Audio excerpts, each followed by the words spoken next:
మేము ఇక్కడ ఇల్లు కొనుక్కున్న సంవత్సరంన్నరకి ఈ రోడ్లో వెళ్ళగలుగుతున్నాం పోలీసులు ఆపకుండా. ఫిల్మ్ సిటీ కాదు ఇది, మన జగనన్న గారి ఇల్లుండే ఏరియా. ఆయన దెబ్బకి అపార్ట్మెంట్ ప్రైమ్ లివింగ్ అనేది మొత్తం మూతపడిపోయింది. మానేసి ఇల్లు నిజంగా ఫస్ట్ టైం చూడటం. చూడండి ఇదంతా landscaping, beautiful landscaping.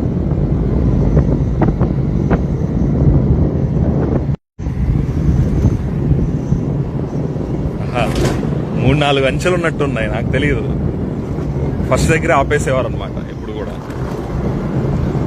Oh my God, ఇది ఇల్లా లేకపోతే ఏంటిది?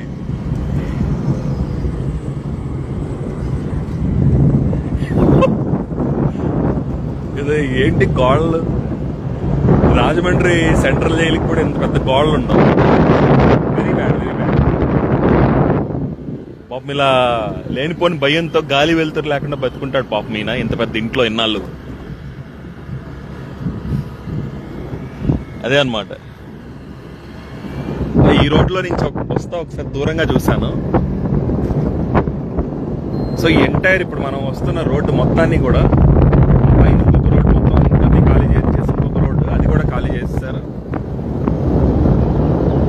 ఈ రోడ్డు మొత్తాన్ని వాళ్ళ ప్రైవేట్ ప్రాపర్టీ లాగా ఆపేశారు.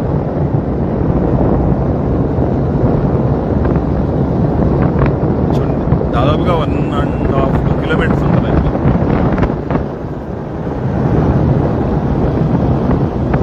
ఇదే కాదు, వాళ్ళ పార్టీ ఆఫీస్ 2 కిలోమీటర్లు, 1/2 కిలోమీటర్ అవతల బంకింగ్హమ్ కెనాల్ పక్కన పార్టీ ఆఫీస్ స్కెచ్ గీశారు. ఋషికొండకి బీచ్ గురించి పట్టించుకుంటున్నారు కానీ మా తాడేపల్లి కొండ గురించి పట్టించుకోవట్లేదు ఎవరు. ఇది మరీ అన్యాయం అండి. ఇక్కడ కూడా కొండను ఆక్రమించేసి ఏకంగా పార్టీ ఆఫీస్ 2 ఎకరాలు అలాట్ చేసుకుని ఆ పక్కన కొండ మొత్తం ఆక్రమించి ప్లాన్ చేశారు. ఇదనమాట.